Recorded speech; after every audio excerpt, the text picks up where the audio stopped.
Hello, everybody, and welcome to the LJL OU podcast, episode 35, or technically season 2, episode number 5, coming right at you. MaskedSwan over here. Can find me on the Instagram, Twitter, and all that other stuff. Underneath MaskedSwan, the man in the middle is the terrific man himself, the play-by-play caster that everyone wishes they could one day become. Initia1ise, hello, sir. Welcome to the podcast. Pleasure to be here as always.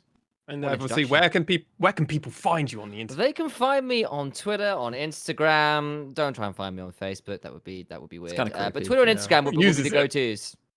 We're not boomers here, so thankfully we don't use Facebook very much, if ever. But the man over on the opposite side of your screen, hopefully not the opposite side of your earplugs, because that would be very confusing, and plugs are meant to stop the sound, not allow sound through. It's the wise man himself, because he's so wise, he's our color commentator. He knows everything about this game, and I'm going to stop talking in 3, 2, 1, Nymaera. So, funny thing you mentioned about recording on the other side of the podcast, I had to go to a really large amount of effort to make sure my audio was coming out of both tracks and not coming just through someone's right ear. Yeah, I had that one as well, yeah. It's a thing with audio stuff, which audio interfaces. Anyway, baby. yes, hello, I'm back. You can find me at Nymaera, and good luck trying to spell that based on pronunciation. You know what? If you ever try and pronounce it just from reading it, I give you creative license to say it however you want.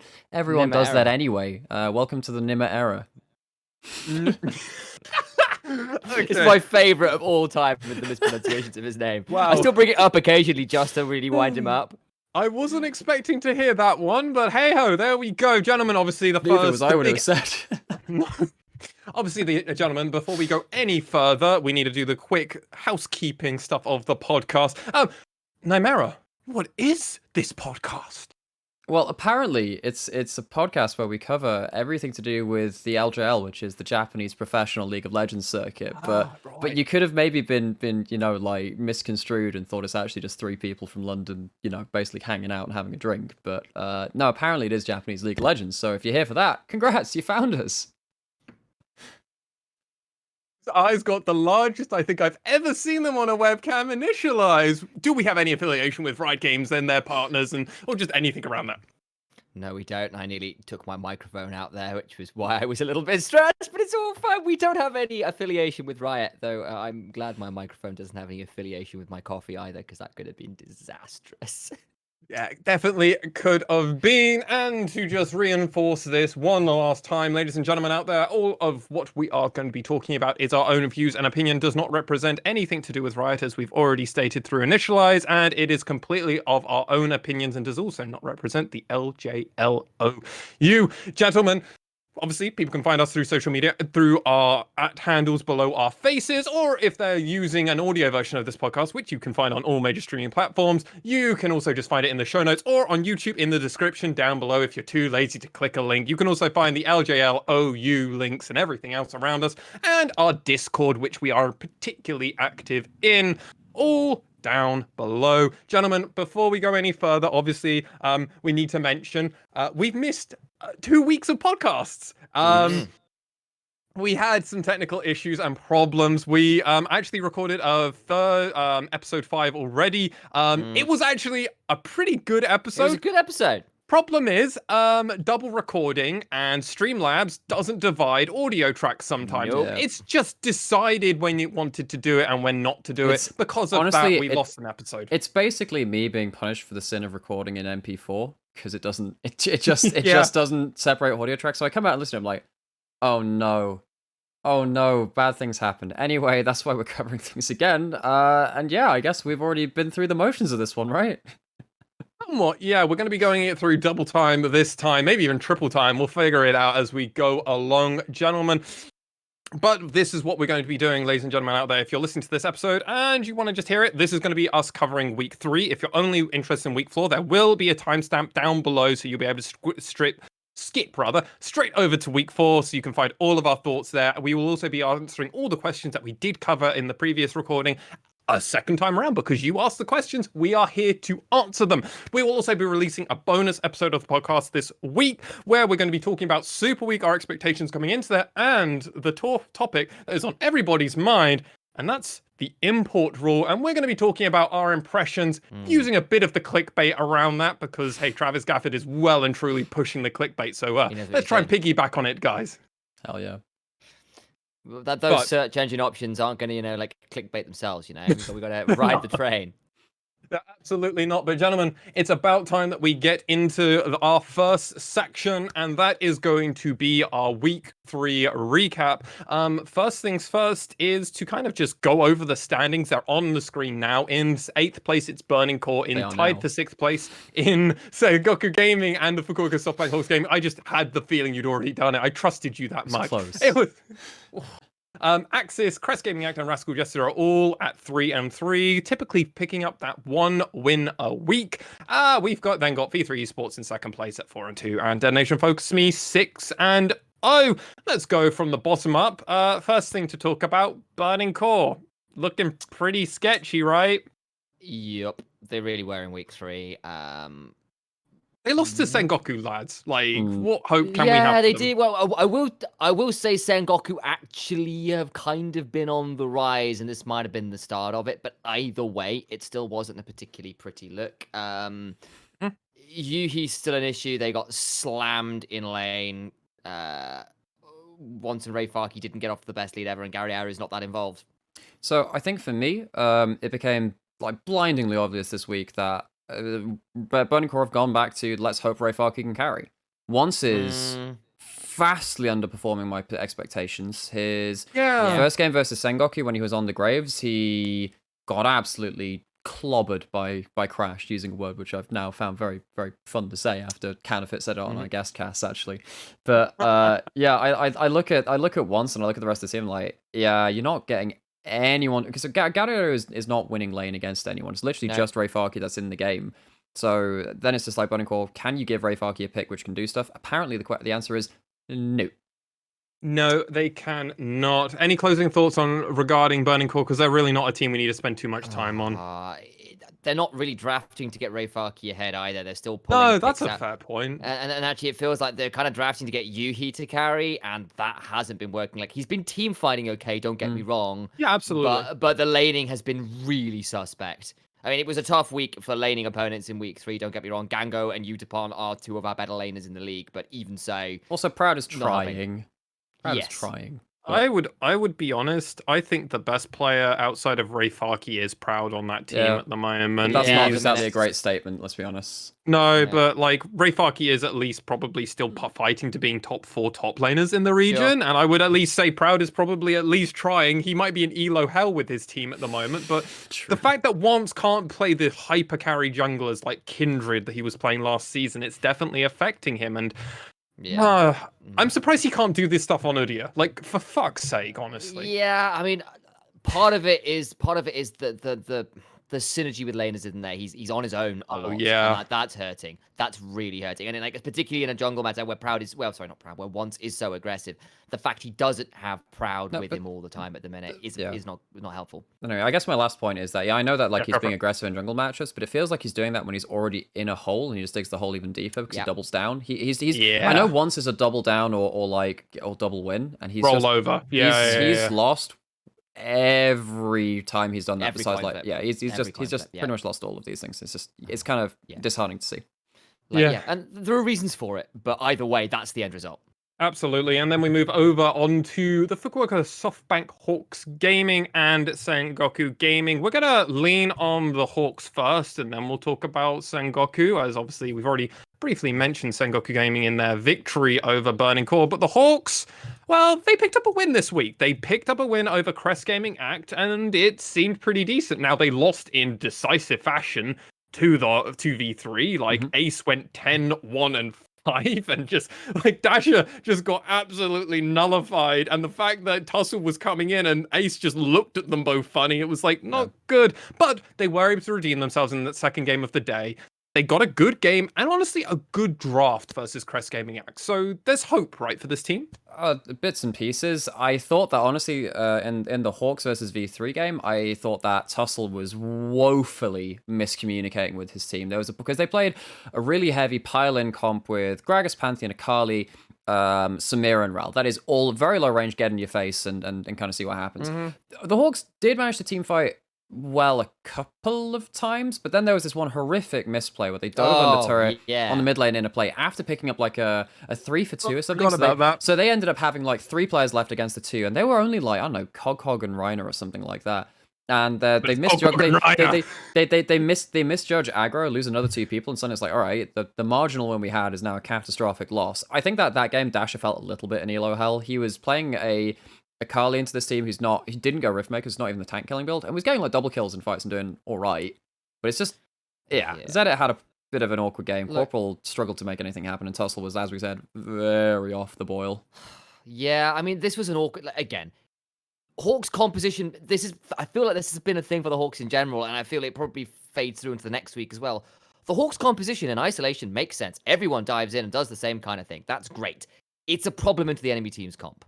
And that we kind of said this in games that, look, Tussle and Corporal need to go in, but they're going into a Scion across the unraveled earth from Talia. Blitzcrank sees where you're going and just pulls you and blows you up. Like, it's a short-range comp, and you're diving through so many people that make your life a living hell, or just a dead hell, frankly, by the time you get blown up. And it really proved true, despite the fact they got a few picks and got to dive in a little bit early on and looked like they had an advantage. The one time it goes wrong, it's all over for them. Yeah, and that one time it went wrong is at the 20-minute mark. So, I mean, ladies and gentlemen, if you want to see how it went so badly in those 2 team fights, go to the 20-minute mark of that game and you basically see how it ended. And it was just back-to-back team fights. And for no reason, the Hawks kept forcing it. In their second game, yeah, they did pull ahead against Crest Gaming Act. It was still rather even, but eventually they had one big team. Yeah. I mean, it was, so what, they got the Baron, they lost a few members, but then they were able to just keep rallying it through, get second Baron and force it. And that game was CJ, like, hard running it early. Like, stupidly hard. They gave a double kill to Dasher by diving him with Seraphine Jinzhao. And that was just like, okay, cool. Oriana's now going to get early item spikes. Zenit got 2 kills in a 2v2, and it's like, well, okay. All right, I guess that's something. And it felt like the Hawks then struggled massively in the mid and late game to actually get a clean team fight for Zenit, even though they had this huge lead. Eventually, Zenit popped off. That's the thing. Like, eventually, it got to a point where eventually Zenit had an okay team fight, but it felt like it took like 3 or 4 tries to get to that point. Ended with 14 kills though, so I guess they're happy with the KDA. Yeah. Like the early game was good. Don't get me wrong for the Hawks. Part of it was CGA overdiving in mid. That was bad on CGA, and Dasher played it well. Don't get me wrong, but it was a lot of really aggressive tower diving very early on that went very wrong. The bot lane play from Zenit and Corporal was genuinely very good. And actually, we've seen a few good 2v2 attempts from this pairing, actually, even in a couple of their later games that they haven't won. They played this one well, and they did come up to an early lead and did a pretty good job of snowballing it until that mid game when there were a couple of fights that went very, very wrong when, Zenit got kind of shut down, and that was a problem. They finally got a couple clean ones in the late game where it was a bit more broken. He could run people down. But yeah, it wasn't bad. And you can see there's like a lot of talent on this team. If they can get ahead early on, they look so much better. But that's not a guarantee, and it's just not happening consistently. It's not happening at all consistently, and I'll be honest, with the Hawks actually just seem like a team that just don't have it together. And this is with me also talking with the omniscient information of week 4 as well. They just don't have it together. It's really disappointing to see this because we all had such high expectations of them in back in episode 1 of season 2. I thought they'd be third. Yeah, I thought they'd be 3rd, 4th, and they had a range, but I thought they'd be comfortably a playoff team at this point in time. And we'll go into that a bit more into our week 4 covering, but like they're looking pretty sketchy. Gentlemen, we must move over very briefly now to Sengoku Gaming, who went 1-1 this week. They beat Burning Core. That was, in theory, now might be the free win. So how much equity do we actually put into that win? Because they then lost to AXIZ, and AXIZ played a very interesting game with this Nocturne, playing almost a pseudo disengage version of a Nocturne where you pop your R, don't go, now you go. With Honey and Megumin absolutely popping off, Ramune just seemed pointless that he was even in the server. Gango and Enti just kept dying over and over again because they kept walking into Honey for no reason. Yeah. And Paz tried his best, but Crash was just overly aggressive and got punished.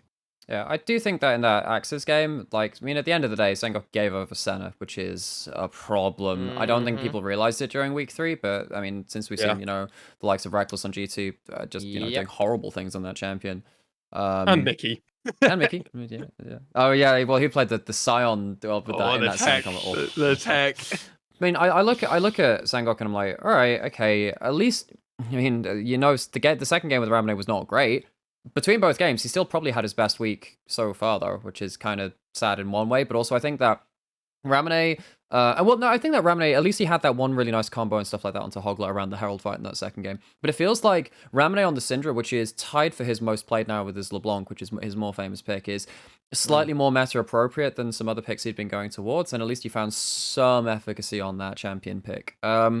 Also, Crash on the Talir against Burning Core looked really, really good. So I think that Sengoku had some pieces slowly start to turn on. It's just, again, the consistency, and AXIZ just seemed to have a way better idea of how to play their comp, and they kind of got a bit Megamined.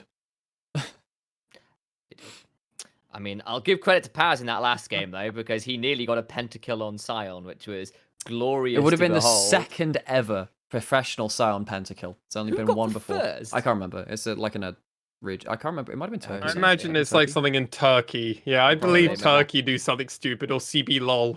But yeah, anyway. This was a significant improvement for Sengoku Gaming. They looked a lot more competitive, even in the loss versus AXIZ. At least the early game, they were going back and forth until things really snowballed wrong. And the gold got onto the wrong people. Like Paz got loads of kills. The problem was Megamin and Honey got the kills on the other side. And yeah, Silas and Senna who get ahead really far. Like Honey ended 10-2 and 13. Megamin went 10-1 and 12. This was the week for both of those guys actually who just did very well. So Sengoku, yeah, decent week, definitely improved. Yeah, so something I of note that I've mentioned, and I think you both agreed with me, of out of the two teams that are currently sitting at 2 and 4 in week 3, I gave Sengoku a bit more life than the Hawks, but it was only because their one win felt a bit better, even though, yes, okay, the Hawks did beat Crest Gaming Act, but Crest Gaming Act fucking ran it down that game. Yeah, so I mean, that was gifted, and it was hard fought. Yeah, whereas Burning Core actually kind of gave them a bit of a brute before rolling over. Ray Farkey at least tried. Bless that man. Bless that man. He always did something. But gentlemen, we must move over to our next 3 teams, and they're the teams that are all tied in 3rd place. So we're going to be here for a hot minute for our lovely listeners out there. We've got Rascal Jester, Crest Gaming Act, and AXIZ. And let's go in the order that I have deemed my power ranking for these 3 teams. I don't know why I've got notes of Burning Core here, but we've already talked about Burning Core, so screw them. We've already done it. Let's talk about the weakest team, in my opinion, and that's Crest Gaming Act. And I don't think anyone's going to be particularly surprised with me saying that, because as we've talked about a few times, Crest Gaming Act have looked incredibly hot and incredibly cold, and part of the reason that their hot and coldness exists is because of their bot lane. Milan, while I love my rookie, my LJL Scouting Ground players, he hasn't always been on point in some of these team fights. Might gift an extra kill or 2 over around objectives, and sadly isn't always there. And Alchemy isn't quite the support player that can make up for their AD carry's mistakes, unlike someone like Gang. If Utapon accidentally might get caught out, he can protect and play that. Sure. Proud, I think, is the best player I've ever seen in the LJL, really. Emphasize this because he had the most aggressive bot laner, and Proud was like, all right, I gotta bail you out again, lads. And hey, they got to playoffs with Proud doing that, so I mean it did something for them. Crest Gaming Act, gentlemen. Nymaera, where are you with them? So I definitely agree that they're not the best out of these 3 teams. I wonder if I rate them slightly ahead of AXIZ. There's an argument to be made there, and I'm sure we'll get onto them next, actually, because I think that we're all of the opinion Rascal Jester are doing all right. I guess so, but this is also week 3. We have to take a little bit of a trip into the past. I need to go back into that previous mindset, and I really like how CJ will pull out these specialty junglers of Kassin, who's coming in as a rookie, and he doesn't play like a rookie. He plays very confidently, and I really like that about this player. I just wish he had a more aggressive top laner to actually put his time and effort into around that top side, because the bot lane is not going to be anything. Nation, when he's got a specific number of picks, can pop off in laning phase. I mean, there was that one Lucian game versus DFM, which they ended up losing. But it feels like this team is kind of a bit disjointed in where their players and when their players want to start fighting, right? Because Nap is not really I'm going to dive you under turret with my jungler top laner. He's normally on the other side of that, right? And he tends to outplay. Or at least that was the story in last year. But in Kassin, in the first game versus the Hawks, we kind of already talked about how Nahon and Kassin kind of ran it into Dasher. The other side of that story is actually Cassin and Nap had a really good job of shutting down Zenit in about 2 crucial team fights to make sure this Samira couldn't do anything. So I look at CJ and kind of my main takeaway from week 3 is that, and of course on the other game, they absolutely crushed Rascal Jester with a bit of a wombo comp with Nation popping off on the Rumble mid, which I think should be way more picked up, by the way, guys. I think it's a really important pick. I think that the top side of this map has the potential to pop off. I don't see them getting higher than 4th, and I think they'll be in competition for 5th at the end of this split, though, with all this current form they're doing. I think that they find themselves in draft ditches as much as they do advantages, and those advantages haven't even carried them out to team fight wins and stuff like that in a lot of those games, which is why they're stuck at 3-3. They're just very on and off, and this bot lane is a real issue in the laning phase too. Okay, so I think my take on them good when he starts with this is specifically like they are the most volatile of the teams that 100%, 100%, which is why I think I probably agree with where MaskedSwan has put them. Specifically because you can kind of guess how this game their game is going to go by whether Cassin and Nation get ahead, particularly Nation. If Nation has pressure and gets to roam with Cassin, they look like a completely different beast able to challenge the best in the league. If for whatever reason Nation is having a quiet game and Cassin is inting it, which he's done a few times, and again, it's part of the deal of they're running up a couple of quite key rookies, really, in Cassin and Milan. It's your AD carry and your jungler. Those are big ticket roles to have rookies in. And if these guys, particularly Cassin, it's great that he is making plays and being aggressive, and that's a good choice to see. But it needs a bit of tempering because he's been punished as much as he's succeeded. I will say, I think Nap had a fantastic week 3. Even the loss, he did a very good job about dealing with his bot lane had capitulated awfully. Zenit was miles ahead of Milan and Alchemy, and still that Renekton did a very good job about trying to deal with the Samira, as Nymaera mentioned. Oh, it is worth noticing, Milan actually had a good team fight later into the game. Like, his lane phase was ass, but his team fights were not bad on the Zyra in particular. Exactly. Whereas in the game afterwards, this one versus the Jesters where they did win, Naps Gragas was absolutely unreal. Yes, Nation deservedly gets the MVP for that, but I cannot begin to tell you the number of times that Nap managed to obliterate Recap and Sol. He went 2-8, 2-0, and 18 in that game, and just did absolute work. He's like 1 kill participation behind the Rumble of all people, and great stuff from this guy. And credit to Cassin and Alchemy also in that. Honestly, all members of the side of Crest Gaming Act, they all needed to step up to really win that game, because I do still stand by my fact that I think the Jesters are a better team, even though Crest Gaming Act won this game. It took them 42 minutes. And gentlemen, we all know that I would love to always go back to time, because at some point, the gold stops mattering. And 42 minutes is a good time to start looking at the item bills and going, well, everybody's getting pretty even here. A stopwatch here, maybe a rod there, but then it's like, well, once you get so far deep, it's almost negligible, and it comes down to how well people are going to teamfight. Of course, items matter, but once people are like 3 or 4 items deep, it's like, well, you've hit your power spikes, unless you're someone like a Xayah or a Senna, which Rascal Jesters had in that game. There's always an opportunity to come back in. The Jesters tried, but it was all for naught, because everybody on the side of Crest Gaming Act was there, and Alchemy was landing some very, very good encores. Like, they needed those. But let's quickly go over to our next team, gentlemen. I don't want to hang on this section for too long, because we have got week 4, remember, to cover. AXIZ in week 3, 1-1. They lost to DetonatioN FocusMe in convincing fashion, so I don't think there's much worth for us to talk about there. But their game against Sengoku, we've got the Megumin diff that was definitely going on there. This is a player who, honestly, he might not be the best player now after we've casted all of week 4's games that came out of Scouting Grounds, but he's definitely trying to push there for the most impressive individual games, because his Zed and now Silas performance has been noteworthy, and definitely a debut that we haven't even been seeing out of many of the veterans in the mid lane. I'm only really thinking of Arya and Ace that have had huge KDAs and big performances. Nation maybe the other guy up there. That's kind of. I guess with they're that all Rumble. Veterans. Yeah, but they're all veterans who've been really. Maybe Recap coming back in, but like the fact he's in conversation with these guys. Week 4 Recap, impressive. right? But it just took Recap 4 weeks to actually get there, because Megamin's had 2. Yeah, I mean, so I will say that there isn't a huge amount to delve into with the AXIZ DFM game, apart from the fact that actually they did manage to control the bot side of the map and give themselves a win condition by by killing Kazu a number of times. Problem was that trying to keep Utapon down is really difficult, and he got Kai'Sa, so that was really, really good, and and really, really bad for AXIZ. But I think on the whole, AXIZ got.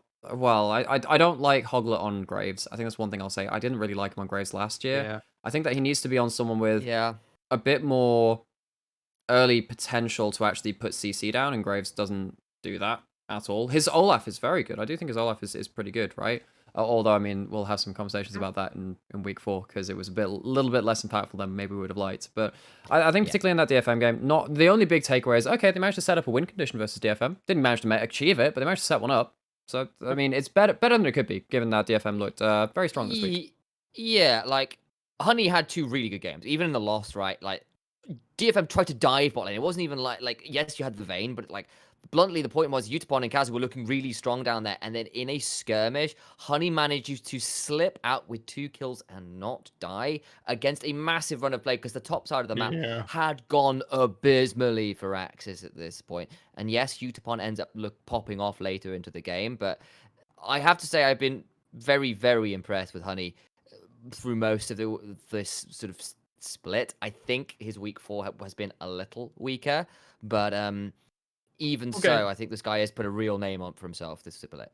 Absolutely. I'm really impressed with Honey, and my stock just keeps going up. And it's like, if I call a player out, guys, I'm mentioning that we should keep watching them for a while. And Honey is definitely paying off now, thankfully. Mega Min better keep this performance up, and he might be the next wave of Japanese talent that I am trying to scout out there. Gentlemen, we must move over to the Rascal Jesters, our final team in this 3-3, and in my opinion, the best team out of the 3-3, though I am using... I did actually, ladies and gentlemen, I did say this before. It was in the original carding. I was this high on them before week 4's games, okay? But obviously week 4 backs this up for me. And the Jesters seem really on it. Yes, they lost to Crest Gaming Act, and we need to go over that game from the Rascal Jesters perspective. But they did something that is rather difficult to do. They beat V3 Esports in definitely a bit of a grueling series. They did. They really did. I think for the game versus CGA, the Jesters had run a fairly standard comp in some ways. Or at least it's one that's been tried and true over the years, right? Which is Jarvan plus Orianna is a good combo. Add in a Gnar, and the Cataclysm is basically a mobile wall for his ult. It's a really nice combo. You throw in a Senna over the top of it, and you back up the dive. Also, there's 3 big ultimates you have to flash too, with the Shockwave, Gnar, and Cataclysm. Exactly. One of them's going to land. Exactly. So you've got a really nice team fight combo. The problem is they were trying to dive through a Gragas, a Misfortuno, and an Encore with the Rumble Equalizer on top of it, and they had to do this through a defensive paranoia, which was blinding them the moment they tried to make any play. That was it, right? And it was really frustrating for them, and it got to the point where you were watching them try and go in, and you're going, Equalizer's hitting their backline as they're trying to step forward to hit things, and Sol spent the entire game on Senna, desperately trying to survive everything flying at him from the other side of the screen. And credit to the Jesters for making it as close as they did, considering how difficult it was comp-wise and snowball-wise. But it really was a little bit of a comp difference, and Nap as well just had a really good time, really making Recap and Sol's life very difficult. Absolutely. And that second game, Rascal Jesters were able to figure it out. They were able to overthrow V3. Massive. The game was faster than the Crest Gaming Act game, which they've fought hard to even try and bring back. Weirdly, this Predator Thresh came back for a second time round for Secret, and this time it did work. I remember casting that and going, oh, this is unique, but all right, Secret, tell me. It's the Core JJ phenomenon, which he talked about. Yeah. It's Thresh, so for his Core JJ, one of the best supports in the world, doesn't particularly like Thresh. He doesn't think he's a consistently good champion. If you're in a draft where you can land Thresh hooks relatively uncontested, then yeah, it's pretty great. But if you're in, say, the game, so and he played it two games, right? One of them was against a much larger ranged comp than the other one, and guess which one? The second one, the lower range comp, did all right with. Figured that makes sense. That makes sense. But they also had the Skarner combo there, where you can Skarner Lantern him, and they used that to a huge detriment for V3. They were commonly taking out either Hollow or Muujin very early on into the fight. I think they did get one pick on Kog when he was still Baby Nar or Mini Nar, which just changes the whole dynamic of the fight. And they were able to close that game in 58 minutes. And I think a big part of this was recap. 38, sorry. Yes. Whoa, 20 minutes longer than I thought it was. We didn't have an hour-long game this time. We didn't have a V3 Sengoku from spring last year. That was thank God no. Oh boy. I mean, I have to give big props to Recap and Sol in this game because they played the range discrepancy really well because V3 are a very short range comp. Outside of Nidalee Spears, really, everyone else is quite short range, and the Aphelios and the Syndra did such a good job of zone control. And you're trying to walk through this quite scary point-and-click CC of a Skarner and a Renekton, and you've got a Lantern from Thresh to keep pulling people to safety. And Recap hit some incredible Scout of the Weeks. Like, I cannot begin. Some pixel perfect interrupts on Kai'Sa ultimates for Scout of the Weeks are very hard to do, but this guy did it multiple times and made Hollow's life a real nightmare, especially after the laning phase where Hollow and Ryan have been put in a bit of a difficult position because Rascal Jester did a really good job of diving them. But even so, Hollow stayed pretty even in CS and got into some teamfights and got some kills for himself despite the Jester's sort of pressure down there. So V3 were not an easy team to take down and did put up a serious fight, but the carries of Rascal Jester did a phenomenal job in this game. This was a game that was basically neck and neck all the way until the 28-minute mark where it really blew up. There were fights happening and it was all going Rascal Jester's way. They were able to secure the dragon, get 3 kills for their time, meaning they get the Baron. And while V3 still fought back, they were able to get a turret and tried to prevent it. It was all for nothing because they were able to get another kill onto the Hollow's Kai'Sa, get the dragon, and then get Elder Dragon, ladies and gentlemen, and then get the Baron and end the game. Yeah, I mean, I'd say the thing is that the reason this win stands out to me is that it wasn't V3 playing like crap. They actually, it shows the caliber of team that V3 are, that they made the game difficult in some parts because, you know, they did have some early plays. They ended up getting, some kills across the board. Just Rascal Jester had out-comped and then out-executed. So well played to them, and it's a big takeaway for me. Let's actually talk about V3 because let's actually move over to V3's side because in this game, this is a fine showing from them. Yes, they lost, but honestly, none of their members really played that badly. The only thing I would like to question is more their draft because they're playing a Blitzcrank against a comp I don't think they need. There was a point where Ace was trying to get a flank and was just completely on vision, just like, look, this guy is trying. The guy is trying. He's just on vision all the time. I think that, I mean, we saw the Blitzcrank game. We saw one against the Hawks, which is their other game that they played, where actually they managed to pick off Tussle a lot, and also again, like loads of people diving into a Blitzcrank ultimate. Rascal Jester did that to CGA in their second match of spring against them. That was very fun, and we talked about that. Oh my gosh, that was actually. Can we just remember how good of a series CJ Rascal Jester's in spring? Yeah, it was a lot of fun. That was so good. That was so good. Oh, I love that. Anyway, yeah. So I mean, I look at Ryder just like maybe he was just feeling Blitzcrank this week. Maybe that's just what he was feeling. But I do think that they've showed once again that they're a very smart team. They understand when to pick fights most of the time, and if they're losing fights, it's often because they've realized that, like, all right, we got to try something, and they still go for it anyway. So I appreciate that. So there are probably a couple of things I will call out. I think Ace actually had a very good week. Both set games were strong, even if the second one was a tough one for him.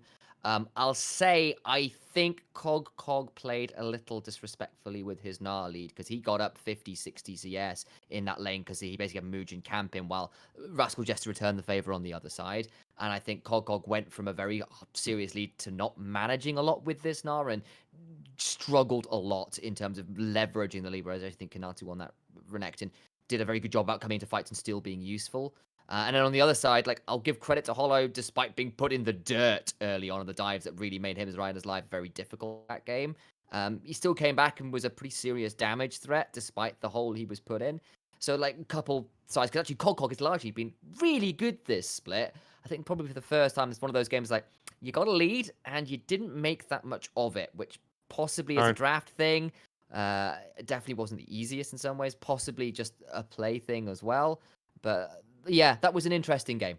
V3 game. felt like they were punching down when they were against the Hawks, so it just Hmm. showed how controlled or how much control I feel V3 have on the map. They're very DFM-esque at the moment now because they just feel like a team that they just know what to do at the moment. And the really important note is obviously with there are only 2 members on this team, how important is AXIZ and Nymaera to this current composition? I think invaluable. Yeah, I think also whatever's happening in the backroom staff too is it's one of those intangibles, and obviously the players have a lot to do with that in terms of their philosophy of playing the game. I think that I know you're saying that V3 kind of play a bit like DFM in some ways. I think that V3 have much better early game plans. I think they're the best team with early game plans in the league right now. And you can see that about how Mugen manages to shield and impact his lanes, how Reiner manages to get into places where he shouldn't necessarily be, and get to the point where he's actually a dangerous player on the team. And I think that unlocks a lot of the team members, right? I think that also all of them have pretty good team fight instincts. I think that the one thing is that I think Hollow is a little bit reserved. I think that's the one thing I'll say. But that also means that he doesn't tend to throw away his leads a lot, like Gango can or Zenit can, or some of these more brash AD carries when they have a lead. Well, when does Yuhi get a lead? Sorry. Big true. Oh gosh. But, like, I mean, with it all said, V3 definitely do feel like the second best team currently in the league, and moving forward, I don't expect that to change significantly. Gentlemen, we've already kind of gone through most of our time that we reserved over to week 3, but we must very briefly say DFM 2-0. I know in the original version of the podcast, we kind of gallivanted and did a whole wider topic on this. We don't really have time for this week, but DFM week 3, 2-0, they beat Burning Core, which was in theory a free win. They beat AXIZ, which in theory was going to be a free win. Not because these teams are bad, but just because DFM, in theory, should beat them in decisive fashion, or this team isn't working how it should. I think that my main takeaway for DFM is that we still have question marks for Kazu, but if you give any of their members an opportunity to make a play with their given skill set, they make it. Any of them. Yeah. Look, it's sort of things like... the fact that they can carry from every lane and every position is quite terrifying. In the game versus Burning Core, even Kazu makes a ridiculous flash play over the wall to headbutt Gadiadu over the back of the Baron pit away from the blast cone. That was messed up, dude. It was. You can't do that to someone. You just can't. It was just really nice stuff. And I think the fact that everyone is willing to look for plays in lane, out of lane, in skirmishes. They're good from behind. They're great from ahead. You have to have a very good game plan against DFM, or they'll just generally win by being better at you in skirmishes, and because they've got players that can carry from pretty much everywhere. The one thing I will say is that their early game plans, kind of the opposite of E3. There's room to exploit that, and that's what I'm worried about. Yeah, but Utapon got to end the game against Burning Core with 3 Cloak of Agility, and I don't think that's ever been done really in professional play outside of trolling, and he's winning the game. He's not. Draven used to do that. Oh, I guess. Infinity Edge triple Cloak to get 100% crit. It was something. Dumb. But DFM still looking really good. They're flexing out. Arya played that Seraphine. Ebby kept playing his Akali, but this time around he didn't go completely because I guess he's got a bit of respect for Inon, or maybe he just doesn't want to give him the disrespect that he can give the other top laners in the LJL because he's got experience and rapport with them. This is a rookie. Don't hurt my rookies, Ebby. Please, just beat them and move on. Don't teleport Ignite and really BM them. He didn't, thankfully. Good.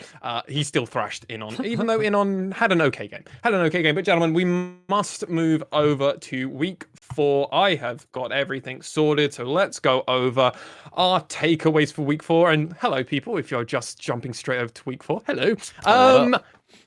Detonation, no, not DetonatioN FocusMe. They're at the very top of the table, but let's actually run through the standings for week 4. We've got the Fukuoka SoftBank Hawks Gaming and Burning Core in the bottom at 2 and 6. Not looking so good. Tied for 5th place at the moment, or last position, maybe a tiebreaker match, which I know Nymaera loves to cover. That's AXIZ and Crest Gaming Act currently at 3 and 5. Sengoku Gaming, they had some life still kicking. 4 and 4 in 4th place. Rather perfect there. Rascal Jesters with only 3 losses, 5 and 3. 3rd place, looking good. Largest win streak at the moment now because of DetonatioN FocusMe picking up their first loss, who are currently sitting in 1st place, and V3 comfortable week, 2-0, easy one, 6-2. Gentlemen, covering the bottom two teams, as I always like to go from bottom up, Burning Core and the Hawks. Personally, I don't actually have a lot of hope for these two teams to make playoff in their current sense. They will need to at least get a few wins going. Obviously, that is slightly dependent on AXIZ and AXIZ and Crest Gaming Act specifically. We are coming into Super Week. We are going to do a podcast probably talking about that a little bit, so we won't talk about too much of the future for these teams. But Burning Core picked up a win. Yay! They did. They did it. I mean, the one thing I'll say about this week is, yeah, it was a good win. The one thing I'll say, and I guess there's an overall takeaway from the week, because I'll let Sam take Burning Core's thoughts for first, I guess. It's just like, this is like where we actually saw things starting to spread out. That's the first thing, right? We saw like this middle pack of like all these teams. I mean, every team has a team within one game of them, or even equal to them. So it's still very kind of like squished in the middle in a lot of ways. We're finally starting to see things start to separate. Yeah. Go on, Initia1ise. Talk Burning Core. Talk how they beat AXIZ. So make me sad. So again, I didn't cast this game, but it was a little bit more of a return to form in some ways. We saw Rayfaki on the Renekton 9, 2, and 8 look very strong. Once Scott Grayson did a little bit better. And everybody, it was a scrappy game. There was a lot of blood. Don't get me wrong, but Burning Core managed to fight their way to a victory. Yuhi had a decent one, and it was a little bit more life. Part of that, though, was bluntly that Hoglet had a very rough game. There was the one good kill where Hoglet managed to Ragnarok his way through Nazir Wall for Gariadu, which was a nice look. But aside from that, it looked a bit rough. Nemo as well, 0, 8, and 6 on the Nautilus was a bit of a punching bag this game. But I'll give some credit to Honey again, despite the loss, put up some good stats, some good numbers on the Aphelios, 5, 3, and 3. Like, this guy is looking good even when the rest of his team is kind of collapsing. But this was kind of one of those games where Burning Core kind of got to run away with it a little bit, but Honey was still a threat, so credit there. Yeah, Rayfaki's late game fights were really good, actually. I really like what Rayfaki did. But most of this game for me was just Gariadu just making plays. Like, Megamin was so far behind in the other game. Because, I mean, yeah, because I was hosting this, so I wasn't, like, directly casting. My memory is, like, it's not... Because there's a difference between, like, casting it and, like, having to, like, say all the words at the right time and then just be, like, at the host desk, being like, oh, yeah, it's play happening. Cool. Yeah. Games happen. Yeah. Games happening. But yeah, I don't know what you made of this game, like, because obviously you were actually on the game for this one with Counterfeit. So I was super disappointed with Megamin's performance here. Obviously, he didn't give over first blood. That was Nemo in the bot lane, just kind of running it into Proud and Yuhi, and they have so much CC at level 3, and I don't know why he was just so far into the lane, let them tick over to 3, and then just got basically one shot, and Honey was looking at it like, can you not, please? Can you not? Megamin then basically did the exact same thing. It looked super obvious. Gadiaru pinged over to 6. Did a lovely, but very standard cookie cutter Shurima shuffle. Dived under tower. Knock you back over. Megamin's already lost his flash because once to come in. And they got a gank and it worked. And I'm like, okay. And in my head at that point, that's 8 minutes into the game that this happened. I'd already turned off. I was already like, I don't see AXIZ winning this game. If two of the rookies are already running it down, it's going to fall on Hoglet and Honey. Sadly, Honey did his part. Honey definitely did his part. We'll talk about that, but yeah. But I feel bad about it. I feel so bad. Fucking ran it down. A little bit. Did. I mean, like Once has done this before to junglers, and this is the other side of the Once coin, where like actually he doubles down, and he ended up like multiple levels and over 100 CS over his opposing jungler, which just does not happen, man, or it should not happen. Blame Horizon. And like Gariado had a fantastic game, the top side of the map. Honestly, Burning Core, this was a good game from them. It genuinely was, but part of it was certain members of AXIZ. It's a rookie problem where sometimes if you fall behind, you can kind of just continually to double down and go behind. Yeah, I mean, so I think a lot of it was comp diff too, right? Because, I mean, sure. how in the world do you reach Senna through a Renekton and a set? Like, Senna never gets hit by Olaf, Sion, and Nautilus. And Aphelios is not making it through there either, because Aphelios has to kill everyone else first. And obviously Megaman had such a meh game that it was literally just Honey in there and that. We'll talk about that. But like, I look at this and it's like, he got to have a really good game because of the comp. And I mean, that's one thing, right? Burning Core drafted pretty well that game. Sure. The other game was something. Yep. But we expected this other game. It was Detonation FocusMe kind of doing what they had done in week 3 and just going, wait, it's rewind time. bang, and they like slap their watch Ben 10 style, and then suddenly they've won another game again. It's like, I mean, you casted this game, didn't you guys? And Absolutely this just kind this kind of just Yeah. went through the motions, really. I mean, Well, yeah, sorry, go on. I'll just do this one briefly before I hand it over. This was the other side of the coin, right? Because once ended up in a really difficult position. Ray Farkey dies to a solo kill in top, and we were having this discussion about how Ebby plays the game, because actually he has the lowest CS per minute of any top laner overall. But the thing is, you then look at his stats in game, and this guy is up nearly 10 to 15 CS over his laner every game, basically because the way he plays the game, he just says, I'm going to stand behind the wave, between you and your wave. You can't get to the wave, and I will fight you if you come at me. Please fight me. Please fight me. And he does that to Ray Farkey and bodies him and gets solo first blood, like a solo kill first blood in the top lane. Once tries to get hold of him, and he can't quite get the last auto, at which point Steel comes up and is waiting in the tri-brush to kill him afterwards. So Ray Farkey dies for first blood, Steel gets to take his Krugs and kill once afterwards, and then once goes, this is a disaster. I need to get ahead. I've just been given double scuttle crab. By the way my team has played, I am supposed to be one of the major carries alongside this Vayne. I need to get ahead. So he goes for a bit of a desperate Raptor invade to try and get himself back in the game because he is otherwise done. He dies on the invade straight after, and suddenly Arya has a kill, Steel has a kill, Ebby has a kill, game is done. And that's the other side of the Burning Core coin where they can run it down early and never recover. I mean, that was the game to see it. I mean, the problem, I think, I guess the takeaway from Burning Core, which is kind of like throughout this whole split so far, we knew there were going to be high variance. We knew that. It's just that we've seen the worst side of it way more than the upside of it, right? Yeah. They used to be the very stalwart middle of the pack team.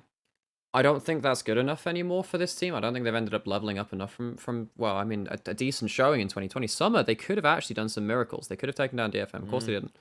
But yeah, Burning Core, they are flipping tails way more than heads this split so far. Yeah, I'm really worried. I do like at least the draft that Burning Core were going for in their game against Detonation FocusMe. I mean, execution is a completely different thing, but I love seeing Karma mid. I want to see more Karma mid. If you watch our VODs over, I almost squeal like a little girl because I think I'm going to get to cast a Karma game, and then it gets ripped away from me. Ace, you horrible person. This is the difference between Lexi and myself, is because I just hate Karma mid with a passion. Get that shit out my lane. I don't want to play against that. Yeah. I don't play mid, mate. I'm a support player, so the moment I see a support in the mid lane, I'm like, yeah. God. Yeah, and I will say that, like, I understand the second invade from once, because actually that's the only way you get back into that game, because it is done at that point. And we already said, like, look, there are two win conditions here. It's either get once ahead or wait on Yuhi for 2 items. One win condition went straight down the drain in the worst kind of way. The second game was better, and the thing is, I at least saw improvement from Burning Core this week. There was some better decision making. The drafting was somewhat better. They are down a hole though, and 1-1 isn't really enough in the grand scheme of things. So they do want to push up. At least they're only a game behind playoffs, though. Remember, it's only 3 and 5 that's a team above them. So there is a world where next week it goes a bit better. Maybe. I just don't expect it. They were also the only team in week 4 to win on red side, so hey, gotta give them. That's something. That's something. But let's go over and talk about the Hawks. And I don't think we're going to be talking about the Hawks very long. And if anything, I probably should have talked about the Hawks first because I have less hope for the Hawks than Burning Core. Oh no. Oopsie daisy. This was arguably the worst showing from the Hawks this whole split, really. This was like, you can't even give them week 1 forgiveness. This is week 4, guys, and what have I said about them here? Laning phase is decent, draft leaves questions, teamfight leaves even more questions. Hawks have the laning fundamentals, but they can't do anything else, it seems. Yeah, okay, so I cast these 2 games earlier today, actually, at least as of recording.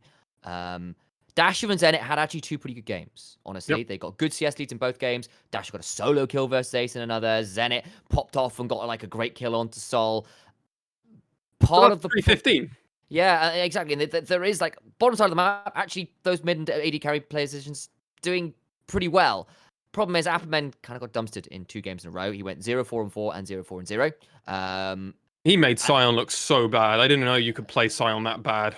and like both of their and the thing is both of their drafts. He got dumpstered by a 17-year-old. He's Apperman's 10 years older than this kid. Like That's yeah, and like part of it as well is like the drafts in isolation once again for the Hawks. This makes sense about how you are supposed to play this comp. Problem is, against the enemy comps both times there were problems. And I know Nymaera had some thoughts about specifically Camille into Rakan in that second game. And we mentioned that also, like, the game versus the Jesters. Jester had a genius comp, completely unexpected, but it was like full heal shields and double dark in front line that was making all the bursts from the Hawks completely non-factor. They just couldn't kill anybody in time, despite putting up 5k per carry team fights. It just wasn't enough. Yeah, I was particularly quite disappointed with what the Hawks did with their very last pick of their second draft, where they have basically they're choosing to put their Gragas support or top lane. I'm like, if you pick something like, heck, even Maokai's not awful. Pick another disengaged comp, a champion rather, or pick something that can teleport flank. Malphite's not awful. I mean, Camille still has a way to beat Malphite, but at least I mean, Gragas is not bad in the isolated 1v1. It's not awful. I just don't think you can pick the Jax there against the Camille. Even though you counter her, I don't think it works for the rest of your comp. That's the problem. No. Actually, looking at the Jax, you could 1-4 then. Do you think Jax is fine? It's not awful. No, I just don't think because it works. It works well versus Udyr too, right? Because Udyr runs in and like with bear stance, it's like right, cool. But I mean, at the end of the day, you need the Gragas somewhere because like they already have the Gragas in, and it's like okay, well, Gragas is way better into Rel because you can just body slam and cancel the crash down, and you've got the ult to get people out. I just feel like going for a heavy engaged support with the Rakan. Without it doesn't really do much for the Camille, who often dodges your stuff. You don't really get to stop the Camille doing what she wants to do in a team fight, and that really made the Hawks struggle. And again, they have the individual players doing all right. I mean, Dash got a solo kill that game. They had some good picks around the board. Like, I don't. It feels bad that they're 2-6 because I feel like they should be on that 3 and 5 level. I feel like they should be in the middle of the pack. They're only one win away from it, and I know that. If even if they were in that 3 and 5 pack, they'd be, you know, the team I'd be considering the least of them, right? I think that's fair. But I look at them and I'm like, I think they're a cut above Burning Core. I think that they have more things working for them. I think that they've kind of been slapped by the harsh reality of actually the LJL consistently across the board has been better than we thought they would be this split. Much better than Spring last year. I think Spring last year, actually, the LJL was not looking particularly good until Sengoku. There was a cream of the crop until Sengoku and DFM, Sengoku and V3 turned on at the end of the split. It was really looking a bit dire. I think Tussle looks a bit meh again. Corporal has looked really uncomfortable trying to be the primary initiator when the rest of his team is not giving him any vision or any. They just don't help him. Exactly. Like, no, I don't want to blame Corporal. No, I know that. We know that Corporal's a talented guy. I saw him do great stuff on AXIZ. For fuck's sake, that team was elo hell. Yeah, I mean, but particularly in this V3 game, the Hawks' vision control was really suspect. Because the thing is, questions about the fifth pick aside, actually, Rakan's another ball carrier. You can get that in with the charm. It's a good shockwave. So it's like it makes sense as long as you land all your things at once. But the one time they went for a front to back team fight, they didn't combo all their CC properly together, and Cogcall gets to flash out. And ever after that, they managed to lose vision control around the Baron pit and Dragon at the same time. At the same time, that should not happen. How have you managed to get two control wards on the bloody Rakan, a Dragon Pit, and a Baron? That should not happen. This is the problem when you have like a Camille Galio combo, which is disgusting in its own right, and then the Xayah, which can push in against every person in the game. So it's like there's nowhere where you can walk in. There's nowhere. If a Camille's there and Galio's in range, you just die. I mean, giving over Camille Galio is always problematic. Yeah, I just remember color casting it and then just having almost a freak out moment for a full minute where I'm just like, they can't do anything because they don't have any vision and they just have to pretend and respect Cogcog at every moment because they've created a monster. You have to play as though Camille Galio is there. You don't have that choice because you fail to do that once and the game ends, and that's kind of what happened. Like there were like two fights back to back. There were two fights back to back and they just lost them handily. I mean, again, I think their early game's okay. I think their laning's doing fine. I think that they have yet to find a comfortable place within the meta, and their team comps are currently lacking. In terms of the understanding how they interact with, like, as a 5-man unit, they're fine. I just don't think they're finding like their win conditions as that group of 5 within the game very effectively. So there's always we always knew there's gonna be more work for them just with a 2-6 scoreline. But I mean, that's what it really boils down to. Yeah, like I think Last for thought, me, mate. I think it really does boil down to vision control in the mid game is suspect. Yeah. Team comp into opposing team versus opposing team comp. Like the team comps themselves make sense. That's not always true when you look at it from the team across from them. Both times they got flat-footed later on into the draft. Or caught flat-footed, rather. Yeah, they did. And whoever's making those decisions, hopefully they're able to review some tapes and figure out those problems, because then the Hawks could definitely have some big upsides moving forward, and they need that for Super Week. Week off definitely should help them. Let's move over to AXIZ, who are currently sitting at 3 and 5. They're tied with 5th place with Crest Gaming Act, but the reason we're talking about AXIZ first is because they're the team that gave Burning Core the win we've covered, and that's not a good place to be. We had higher expectations of AXIZ, and this was, I think, pretty much definitively across our server, everyone believed in AXIZ. Now, our server is a little biased, I must be honest, because everybody loves AXIZ. But no one. I don't know why, we just all love AXIZ. Yes, the logo helps them significantly. But AXIZ, outside of Honey in their game against Burning Core, looked pretty suspect. Inon had a fine game on this Scion, and let's be real, this is why I was like, how can you play Scion so badly? He showed me how you can play Scion really badly in the second game, and Paz basically ate Scion for dinner, lunch, and somehow reversed time all the way back with Echo's assistance and breakfast. It was not good. It's not pretty. I agree with the takeaway that effectively Honey was the only player looking dangerous on this team. Everyone else was... Yeah, I mean, I think that actually in both games, and he was playing the FLOS in both, and there were people running into him, so there's always a chance that you pop off on that champion. And he almost made it work. But I think we're basically seeing... We need to see Megamin on something that can be a long range, consistent damage threat. And we've seen he tried to play Victor in week 3. It didn't go so well.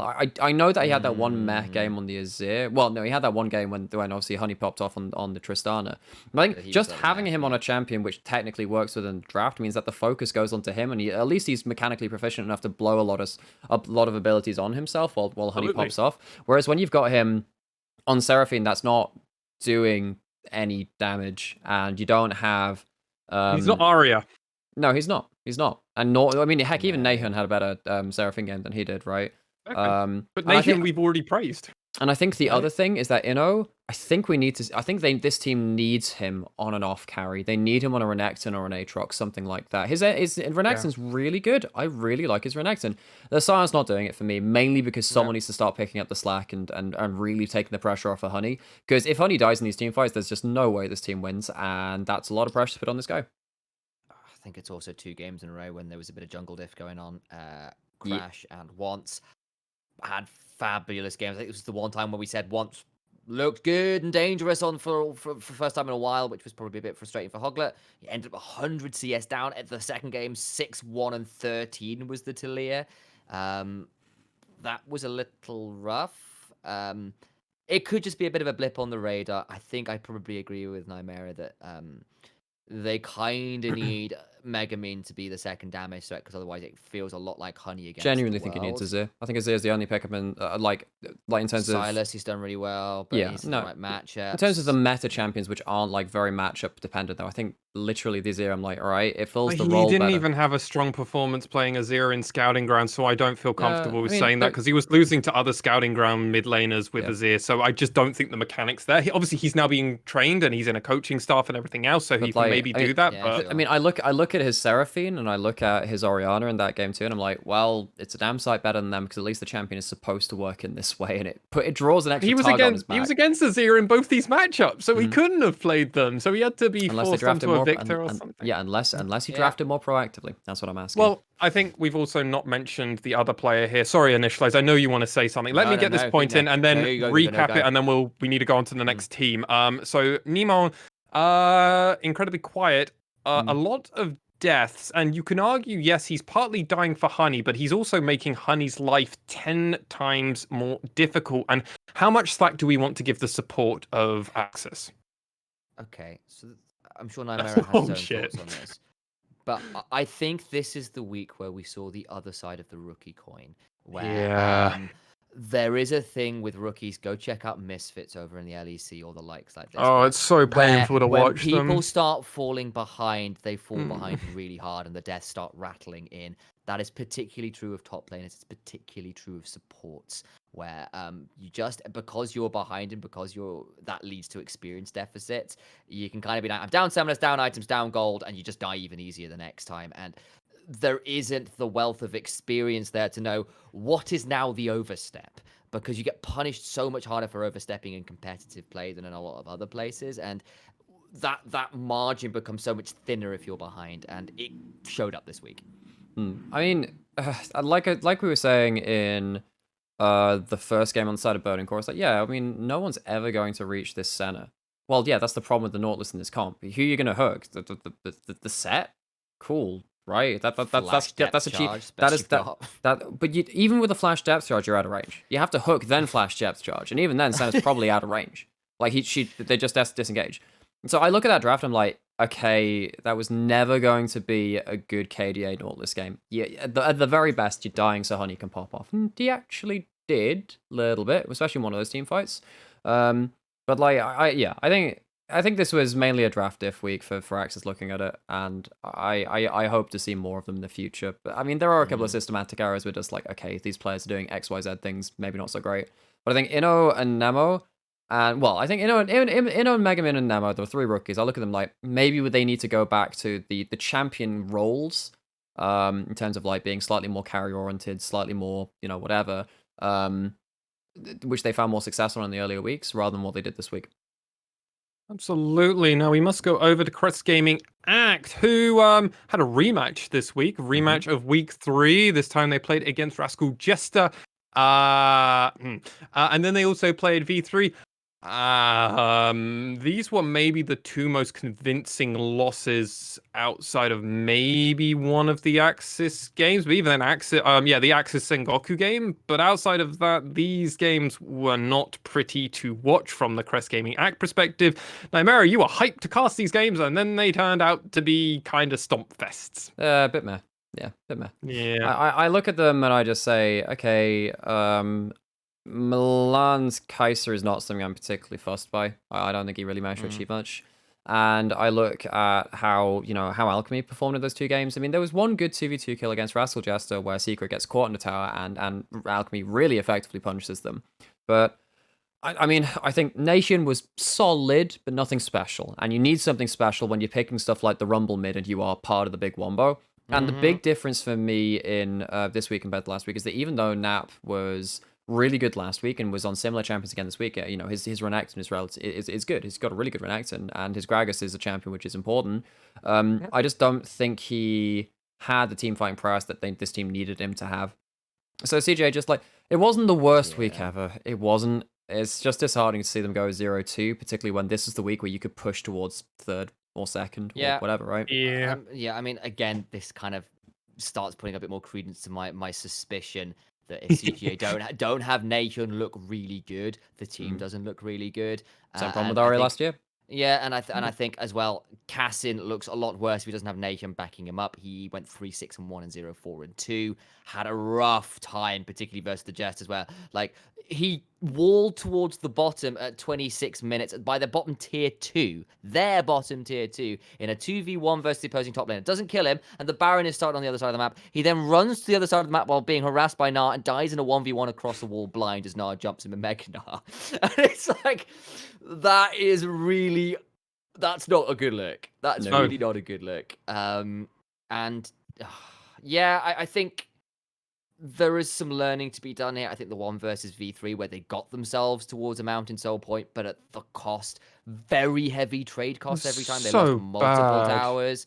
Like, you can't be giving over 500-600 gold over to the enemy team so you can get a dragon. Like, that was for Soul, at least. It was like the thing is, if you're stacking towards all Soul the point, time before they gave over so much. Like, Dragon number 3 was their biggest bleed, and it was like they lost 3-4 turrets. It was like, exactly. So they didn't manage to get a Rumble Equalizer off till level 9, and it didn't get them anything. So it's sort of like, okay, so yes, you've got dragons, but it's cost you a lot, and it's cost you a lot every time. And if all you've got is dragons, yes, you have the Soul win condition, but you're putting yourselves in a big hole. Yeah. So Yeah, so I've been talking with a couple of the UKL coaches and teams just because I cast over there too, and I've listened in on a couple of scrims, and Wait, you both do it. You're both traitors. UK League is like you're British or something. Anyway, what it means is that, so one of the things because obviously kind of hearing into kind of like player communication, particularly teams which are trying to learn how to communicate, which is it's a really interesting thought process to go through. Is like, well, I think one of the most important questions which a lot of teams don't ask themselves is, how do we lose? How do we lose this fight? How do we lose this next 5 minutes of the game? How do we lose like the game in general, right? You can do that from Champions Select to be like, oh, maybe if we fight the first 2 dragons, we don't win them, and that puts us into a rut. I think one thing which V3 are really good at doing is not only knowing like what they need, but knowing what the enemy needs and just not allowing it. And I look at what happened in that CGA game, and yeah, Nathan never had a chance to equalize. He never had a chance to use that ultimate. The one time they did, they had to funnel in like really brazenly through the river around that one dragon fight, and Reiner hops over a wall and crushes them with like a 4-man W into ult. And that's pretty much the game over at that point. That first fight goes completely tits up. And V3 just kind of run away with the game. So I think that I look at V3 and I think that they're probably the best team at understanding win conditions in the LJL right now. I think that DFM just have brute force better like mechanics in a lot of ways, and their team fighting instincts are really awesome. But V3 are very cerebral, and I wouldn't be surprised to see them, in the finals again this split. Yeah. I think perhaps CGA as well, they might need to have a little look at some of their dragon setups, because both like versus V3, Ace got a lot of free time to really punish them, and Reiner as well really jumped on them a couple of times, made their life a nightmare. It's like, okay, that needs a bit of work. And then versus the Jesters, like every time they turned up a dragon fight, it ended up in a monstrous Gnar flank into Kalista or into Alistair jumping at you. Like that's kind of like where they bled out in both games, as well as like, you need to set up these dragon fights a bit better. I mean, you're both being a bit too kind towards Crest Gaming Act here. This was an awful week, I'll be honest. This was a really awful week. The fact that the best player out of both these games, you could argue, is Milan, and that was because they had a half-decent misfortune game, because they actually were able to get into the back line, try and get an ult off, and then normally Hachimecha was there to prevent them, or Mujin. Both times it was an Udyr, so Milan might be having some PTSD now whenever they see an Udyr picked up on the enemy team and just running at him bear stance. No, I mean, like there was some signs of life, but yes, it is still a negative week for them. Yeah, this is not good. Like, and I mean, a big concern I have is honestly Nap not really playing weak side particularly well, and another person to add to Kinatu's list of top laners he's beaten. He can be like, Nap.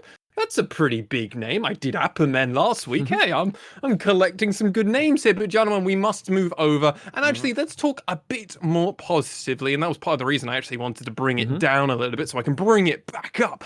Sengoku, we mentioned in our week 3 quick fire section that we did, that they could be one of the teams that show lives. The Hawks were the other team. And Sengoku and truly have shown up. They're currently 4th in the standings, and they went 2-0 this week. We have to, I think the AXIZ game, we've already started to mention. Let's not spend too much time on that one, gentlemen. Do give your thoughts on it, but the big one to talk about is really the DFM win, and how Sengoku picked it. NC went man mode, and Gango didn't die somehow. If Gango doesn't die in a game, something is incredibly wrong.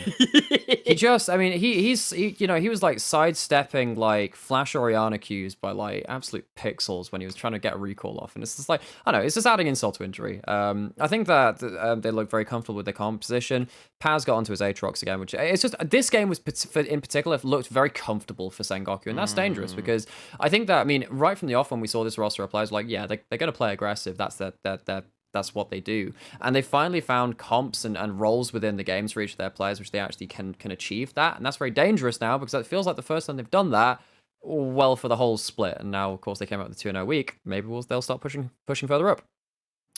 I think for the DFM game, there were some questions about the 4-5 pick for DFM being very arrogant, and I'm sure Al had some his own thoughts on that one. But aside from that, I actually think Crash absolutely played the game versus DFM sublimely. Absolutely perfect. The thing with the Hecarim is not the greatest gank. He's not. But what he is Especially not till 6. is real fast. You run Ghost, you've got Devastating Charge. You can get from one side of a lane to the other really quickly. And it makes you actually an exceptional counter ganker.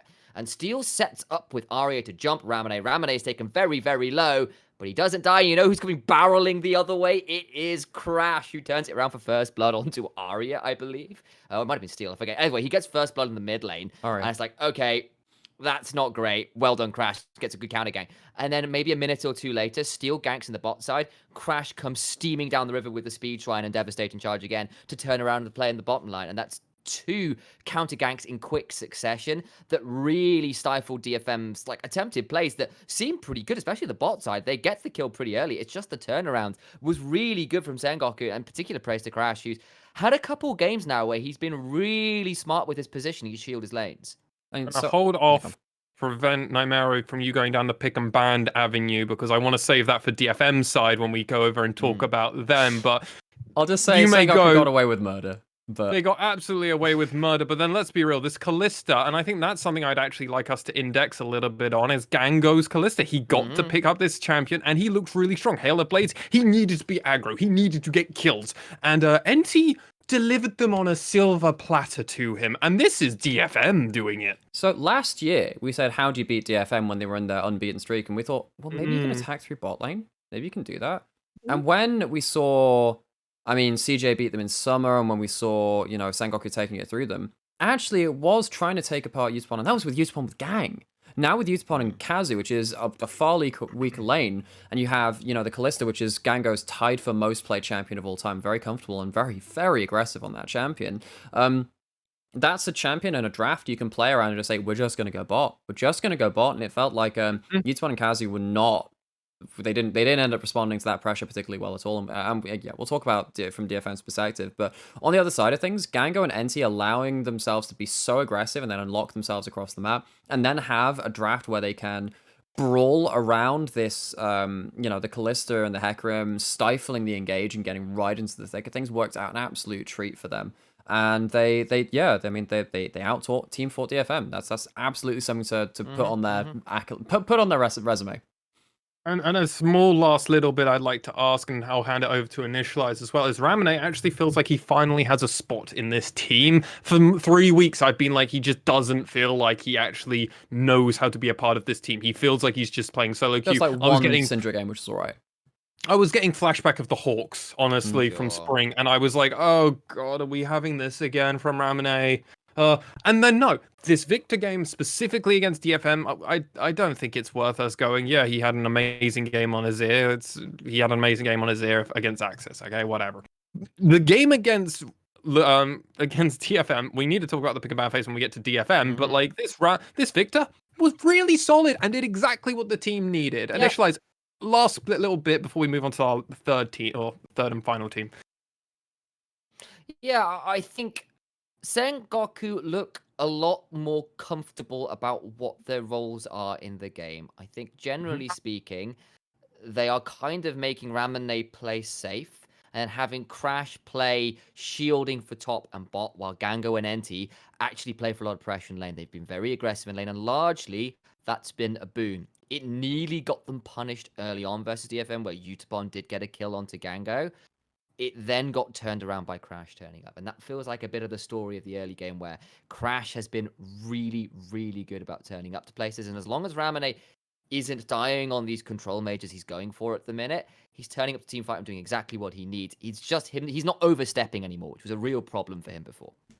Absolutely, gentlemen. We're going to be moving over on to Rascal Jester, who we're not going to spend too much time on. Neither are we going to spend much time on V3, because both these two teams picked up 2 wins versus the same teams. They both beat Crest Gaming Act and the Fukuoka SoftBank Hawks Gaming. We're going to talk about Rascal Jester and their point of view against Crest Gaming Act and the Hawks.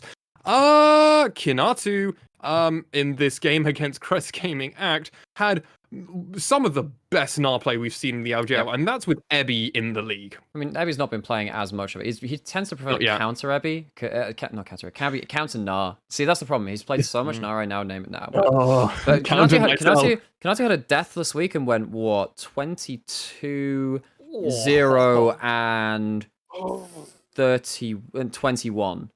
Like, that's nuts. Oh, the That's stock, I absolutely told nuts. you, lads. Yeah. I Yeah. stopped. No. I mean, okay, Like, he got he did Skinati play got a little well. bit manhandled in week 1. Outside of that, he's been really adapting to the meta and to the LJL stage as a rookie. I think he's had a fantastic debut. I think actually after this week, you're suddenly thinking, actually, is Skinati the best out of this batch of rookies? Yeah. He's been Very really well good said. at playing disruptive teamfight champions, where he played the Gnar multi-man Gnar ults against CJ in pretty much every So fight. In fact, the one fight they lost that game was because he didn't get that multi-man Gnar ult, and that was a whole confluence of different things. But he was consistently threatening the backline in a way that you rarely see Gnars consistently do. His Aatrox game was also an absolute blinder of a game. So I think actually, I mean, if we want to spread this conversation to the whole top side of the max, I think Hatch and Metro and Recap both had fantastic weeks. Kanatu was leading the charge up there. Yeah. I also want to say that, yeah, Kanatu was really good, especially considering the Gnar was a little bit down in lane because he had to play a bit safe with where the pressure was on the map. Yeah, absolutely. But even then, he goes to Renekton teleport in. Talia. Yeah, and then exactly. You have to play safe, and when you actually just pathing to bot side to give his Kalista and Alistair a bit more freedom in bot side, which there was the one overstep down there, which was a bit dumb, but Sol eventually comes out to a lead. But it was like, that should have been better, guys, and they know that. But the team fight was really sublime, and I also think they have been drafting so smart these last few weeks, or It this feels week. like particularly. Rascal Jesters is back. Kind of.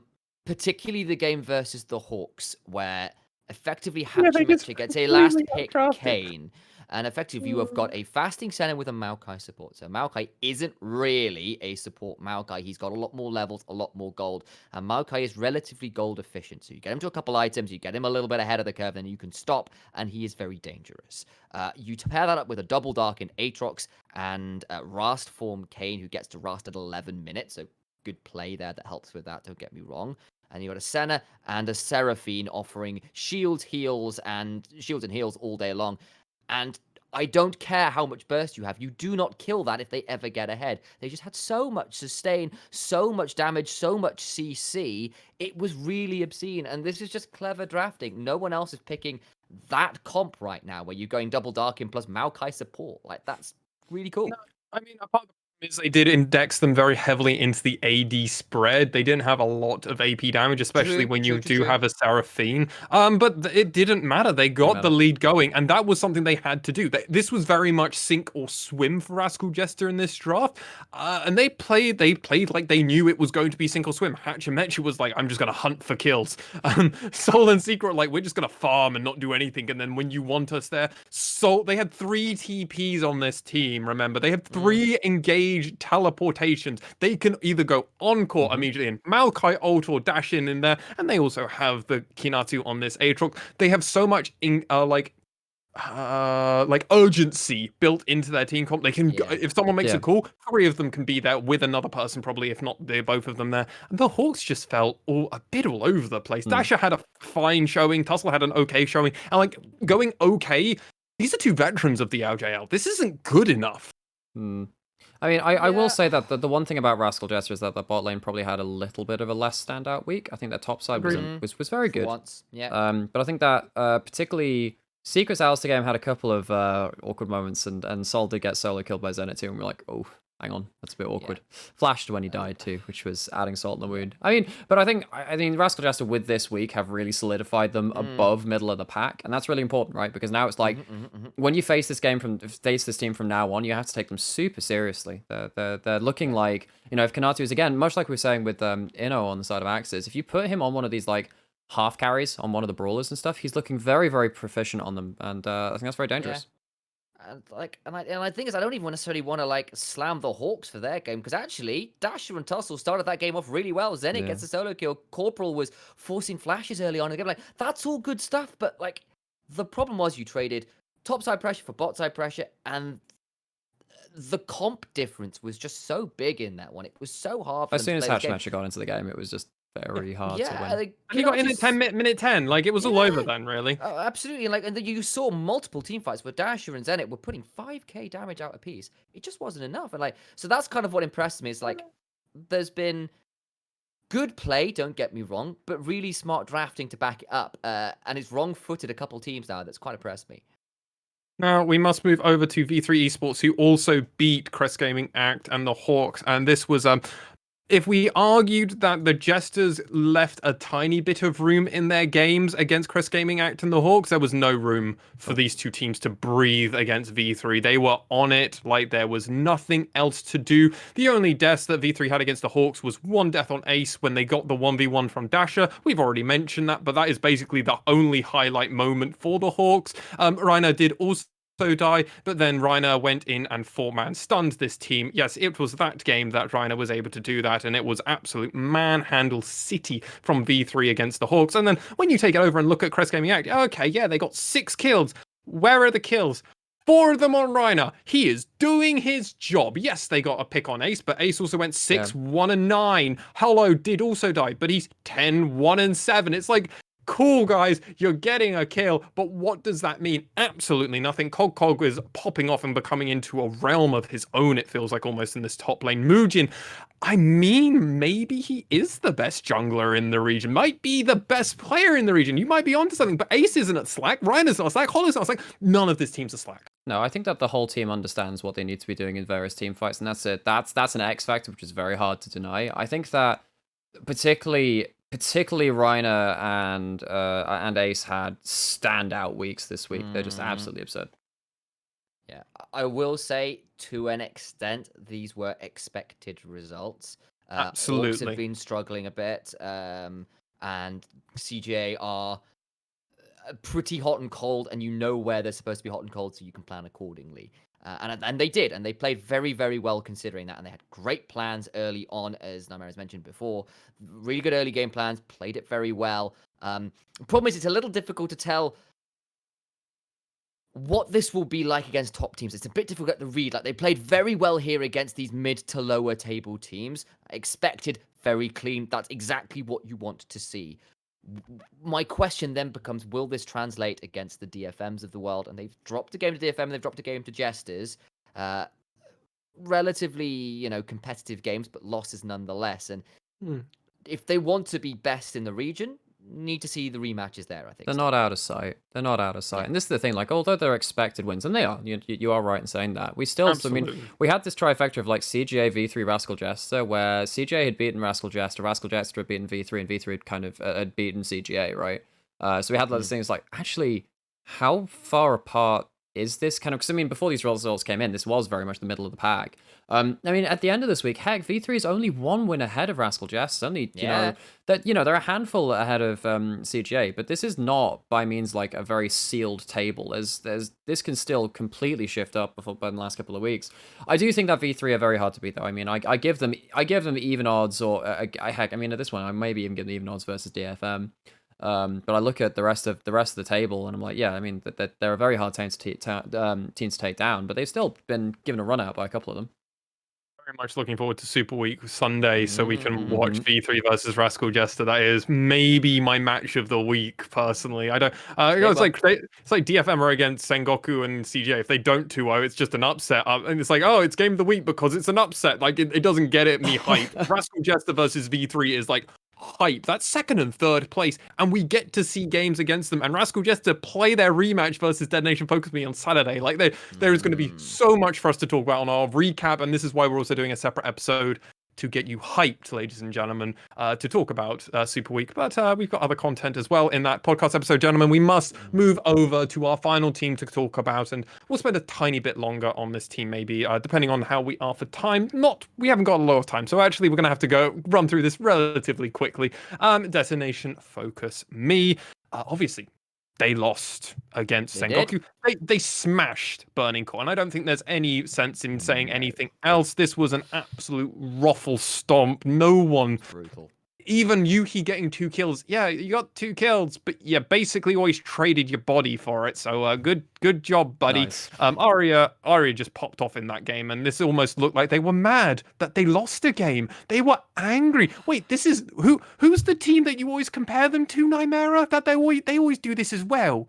It's on the tip of my tongue. Gamers? Cloud9. Oh, that's the one. G6, whatever that plane maker is called. Yeah, Gamers 2, they definitely caused Boo. some Not like hey, this. hey, not like this. But Detonation FocusMe seemed incredibly angry when they went against Burning Core. But let's talk about the drafting from Detonation FocusMe, because we've mentioned, we've hinted, we've highlighted Blue 4 and 5 for Detonation FocusMe was maybe the biggest int in a draft I've so, seen. I mean, I don't have the draft on screen. Maybe I should have prepared that because this is something which I really want. I've got it up in front of me if you'd like me to run you. No. run you I through have it. it there, just not on screen for people watching. So okay. anyway, effectively, the story is the first 3 picks from Sengoku were something like they picked up Rel, Hecarim, Na, was it altogether? I think Yeah, it goes Narel and then Sova and then Hecarim. fourth pick, they pick up Callista. That's 4 super heavy dive engage short range champions. And what a DFM pick? Akali and Lucian?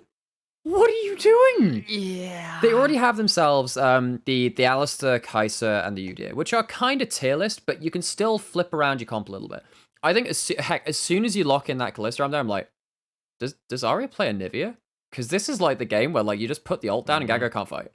Or something like that. If you play a control mage, heck, even I mean, I think the Orianna was actually it wasn't bad. So sick here as well. But just shove her away. Azir is huge, Orianna's huge. Basically anything which puts down a slow, then stops Ganga from auto attacking. And again, we were kind of talking about, oh yeah, Callista gets ahead and they can play through that. That's a problem. But then they ended up getting kind of putting things even further into the ditch where you have to dive in with both your solo laners.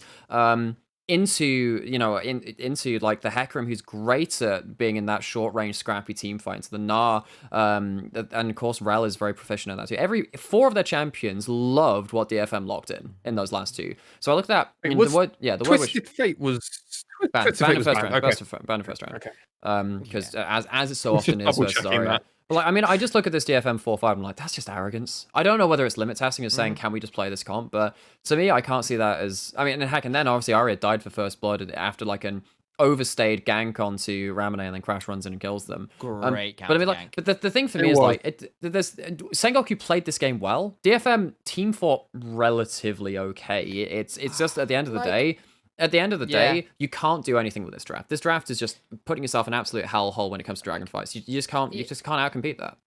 And the thing is, they actually came out to a decent-ish early lead, pulled themselves up about 1,500 gold. It was looking all right. They got some towers and they traded for heralds. All that was good, and they got kills on some decent people.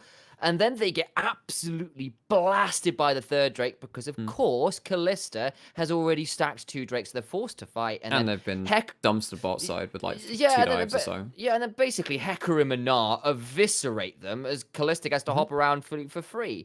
And that was always the problem. It's like, yes, you played quite well considering the slight disadvantage you put yourselves in, but then it kind of hit the point where Sengoku are on the rise and punished accordingly because DFM did kind of draft with a touch of arrogance here, and it all fell apart. I think what I suggested was like, heck, you can even play something like Jace top if you want to have a Gnar counter. Yeah.